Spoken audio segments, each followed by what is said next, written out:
In this video we're going to talk about adjusting Shimano Di2. So every Shimano bike with the Di2 system is going to have this A junction. So what this allows us to do is adjust the rear derailleur as well as the front derailleur. So this would be considered their micro trimming mode or their trimming feature. So what you're going to do is you're going to hold down the button until you see the red dot on this little plus or minus button here. So if we just go the rear... What button did you push there? It's just on the underside, right there. So just that little button on the underside here. So when you hold that down, it's just going to make that red dot turn on. So hitting that button on the bottom side here, red dot turns on at the plus or the minus, and then that allows us to adjust the rear derailleur. So what you're going to notice is, if I were to shift the Di2 system like I normally would, what you're going to notice is the rear derailleur is going to jerk a little bit. So what that is doing is it's adjusting the rear derailleur towards the smallest cog here, ever so slightly.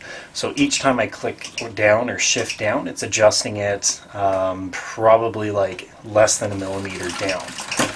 So eventually you're going to see I can actually shift gears if I click it enough. But what I'm going to do is I'm just going to adjust it to the center here. Right there. So that's the gear I want to be in. So I'm just going to adjust it roughly 6 or 8 clicks from the point where you hear noise towards the center here. So if you're on the bike, you can easily adjust it by holding down that button while you're riding. You can actually hit that little trim mode, shift up until you hear a little bit of noise, and do 6 or 8 clicks down, and then hit the button again to take it out of the adjustment mode. There we go. So we're just going to take it out of the adjustment mode, and then we're just going to shift the bike to see if everything's working well, just to see if it's shifting up or down without any hesitation.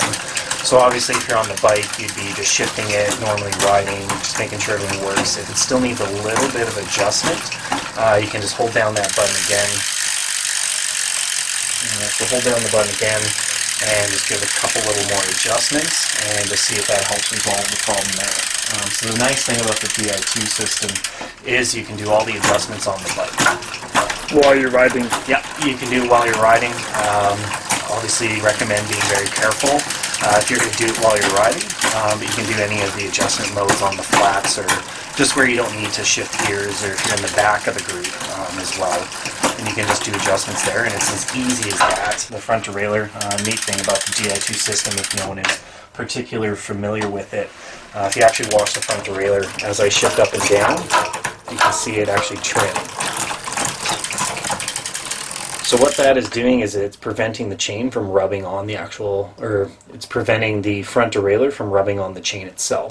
So as I shift down, the front derailleur moves with the chain and keeps the chain from rubbing. So that's one of the benefits to the Di2 system, is you don't have to worry about the front derailleur in any training with it, because it does it for you.